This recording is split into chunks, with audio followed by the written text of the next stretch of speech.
नमस्कार दोस्तों। कहानी गोल्ड में आज सुनिए मृदुला बिहारी जी की लिखी कहानी रेत की धारियां। नीम के पेड़ धीरे धीरे अपनी पत्तियां गिरा रहे थे। मन पर भी पतझड़ जैसी हवाएं चल रही थीं। शायद मेरी भावुकता ही हो। 5 वर्ष तक दिल्ली रहे, वह अब छूट रहा है। मन में एक कसक सी उठी, पर इस कसक को सहते जाने के सिवाय और कोई चारा न था। एक बेजारी सी लाचार खींच के अंदर ही अंदर दहक उठी। कोई भी शहर रहते रहते अपना लगने लगता है, या हम ऐसा भ्रम पाल लेते हैं। जब से स्थानांतरण का आदेश आया है, सुबह शाम व्यस्तताओं में बीतने लगे। तारीखें बदलती रहीं और जाने का दिन सामने आ पहुंचा।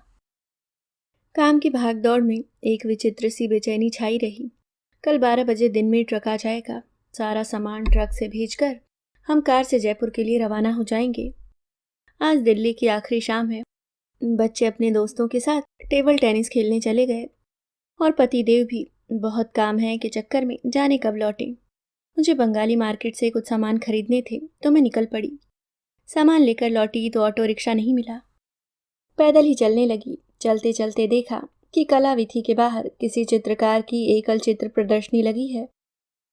अपने को मैं रोक न सकी और कला दीर्घा में प्रवेश कर गई। वहां पहुंचते ही लगा कि मैं किसी दूसरी दुनिया में आ गई। कमरे की शांत शीतलता से मेरी थकान को बहुत राहत मिली।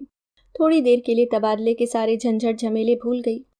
घुसने के समय मन में धारणा थी कि पाश्चात्य रंगों में रंगे अमूर्त चित्र देखने को मिलेंगे, जो कला प्रिय जन के लिए दुरूह पहेली बन जाते हैं। लेकिन पहली तस्वीर देखने के बाद ही मेरी पूर्व धारणा टूट गई। जैसे चित्रकार के रंगों में बहता हुआ भाव रंगों के माध्यम से तस्वीर में उतर आया हो। उसकी संवेदना की प्रक्रिया में कहीं मैं भी शरीक हो जाती हूँ। चित्रों का विषय वस्तु था बचपन, और वहाँ वास्तव में एक पारदर्शी शैशव संसार था। चित्रों में एक खास पैटर्न था, मानो कलाकार उस खास माहौल से अभिभूत हो। कोई न भूलने वाला क्षण उसकी रचनात्मक गिरफ्त में आ गया हो और अपनी आंतरिक दुनिया को अलग अलग कोणों से रूपांतरित किया है। हमजोली शीर्षक के अंतर्गत दो नन्ही वन पथिक एक दूसरे के गले में बाहें डाले घूम रही हैं। रिमझिम में पानी की बूंदें और छोटी छोटी लहरीली सलवटें।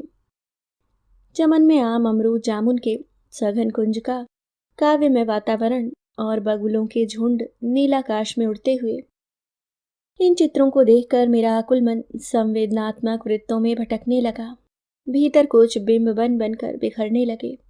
ये तस्वीरें केवल चित्रात्मक न थीं, उन दृश्यों के परे कुछ था जिसे मैं महसूस कर रही थी। चित्रों के समानांतर मेरे अंतर में एक सुरभिसिक्त परिधि की सृष्टि होती चली गई। मन की सारी लयहीनता समाप्त हो गई। मन के अतल केंद्र में एक शांति व्याप्त हो गई। अनजाने सुख की कोमल परत मेरी चेतना पर छा गई। अचानक नजर कलाई घड़ी पर पड़ी। विचार तंत्र को झटका लगा। 5:30। बाप रे! मैं द्वार की तरफ बढ़ने लगी। निकलते निकलते नजर कोने में गई। वहां चित्रकार स्वयं बैठी थी। मेरी आंखों से झरती प्रशंसा को देखकर मुस्कुराई। बहुत मोहक मुस्कान थी। जल्दबाजी में इतना ही कह पाई, अद्वितीय, अपूर्व। सच, यदि समय होता तो जी भरकर इस कलाकार से बातें करती। गनीमत थी कि बाहर ऑटो रिक्शा मिल गया। घर पहुंचकर रसोई समेटने, लेबल लगाने व सामान गिनती करने जैसे अनगिनत काम पड़े। आते ही काम में जुट गई, पर वे चित्र मन मस्तिष्क पर छाए रहे। उस अनुभूति से मुक्त नहीं हो पा रही थी। सोने गई तो अपना ही कमरा सामान हट जाने से खाली खाली और अनजाना सा लग रहा था। पोर पोर में थकान समा गई थी। शरीर की सारी मांसपेशियां संवेदनहीन हो गई थीं। पता न चला कि कब आंख लगी। जब मेरी आंखें खुली तो खिड़की के बाहर अंधकार था। पेड़ों और झाड़ियों के धब्बे नजर आ रहे थे। उद्भ्रांत से अनुभूतियों में डूबकर मन जाने कहाँ खो गया। पता नहीं मेरा स्वभाव कैसा होता जा रहा है। जब भी किसी को कुछ बनते या होते देखती हूँ तो मन आत्मग्लानि और आत्मभतर्स न बनकर कचोटने लगता है। मैं भी कुछ ऐसा कर सकूं जो मेरे जीवन को सार्थकता दे सके। एक छटपटाहट प्लावन की तरह बह निकलना चाहती है। सदा एक असंतोष बना रहता है। यह मेरे जीवन की वास्तविकता है और समस्या भी। आज मेरी नानी होती तो शायद मुझे देखकर खुश न होती। वे चाहती थीं कि उनकी नीलांजना असाधारण बने, अनन्या बने। जिंदगी का आरंभिक सिरा अनायास ही इस मध्यरात्रि में हाथ आ गया। पटना में मैं नानी के साथ रहती थी। मुझे अपने पास रखने का कारण उनका मेरे प्रति अतिरिक्त स्नेह तो था ही, जिसे उन दिनों मैं उतना नहीं समझ पाती थी। पर दूसरा कारण भी था कि मेरे पिता के एक शहर से दूसरे शहर में तबादले होते रहते थे।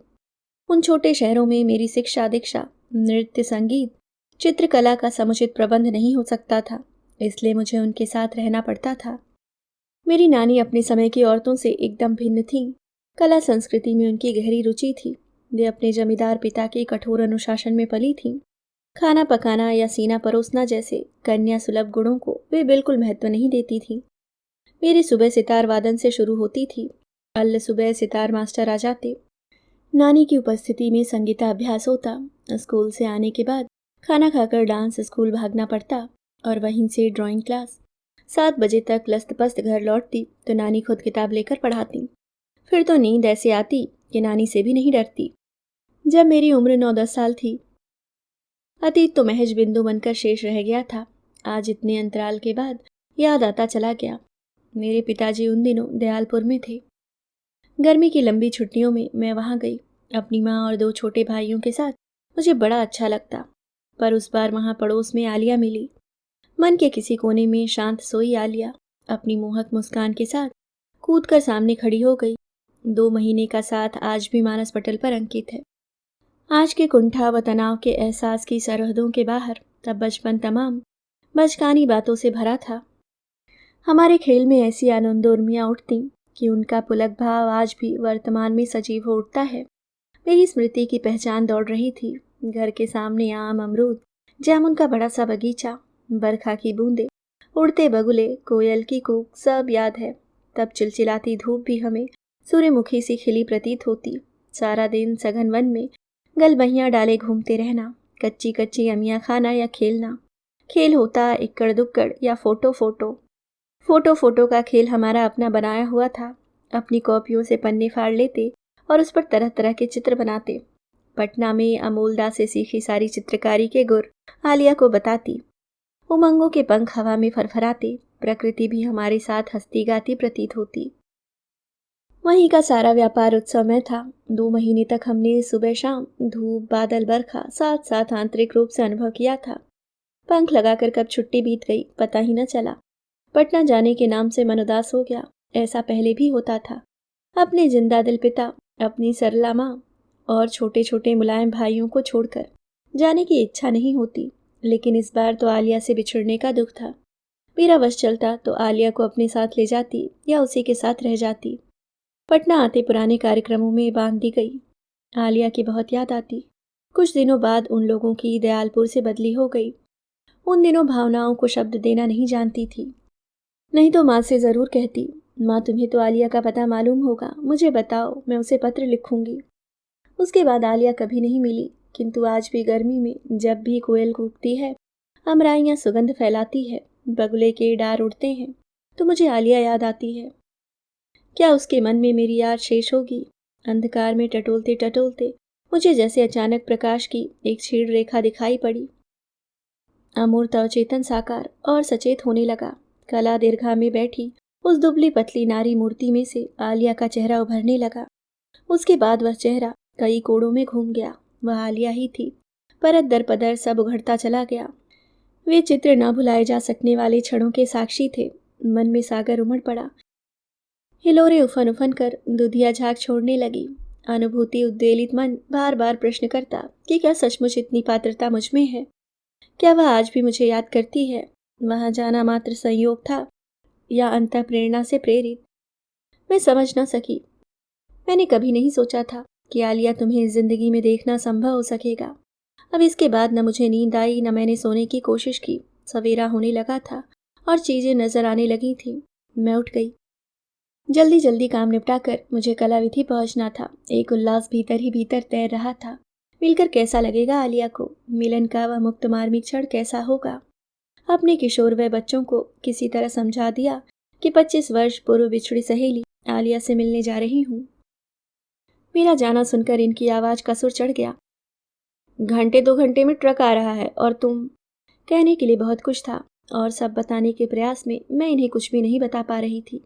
वैसे जानती हूँ कि इनकी सजग बौद्धिकता को यह भावुकता बहुत बचकानी लग रही होगी, पर मैं भी प्रौढ़ा थी भी कहाँ। मैं तो वर्षों पूर्व वाली नन्ही नीलांजना थी। कलाविधि पहुंचकर मन धक से रह गया। कल वाला साइन बोर्ड सूना था। कल उस पर आलिया खान लिखा हुआ था। वहां के दरबान को कुछ मालूम न था। व्यग्रता में इधर उधर टहलने लगी। 10:30 वे सज्जन पधारे जो इस विषय में कुछ जानकारी दे सकते थे। मैं बदहवास सी उनसे आलिया के बारे में पूछने लगी। उन्होंने सुनकर धीरे से सिर हिलाया और बड़े तटस्थ भाव से बोले, अच्छा आलिया खान।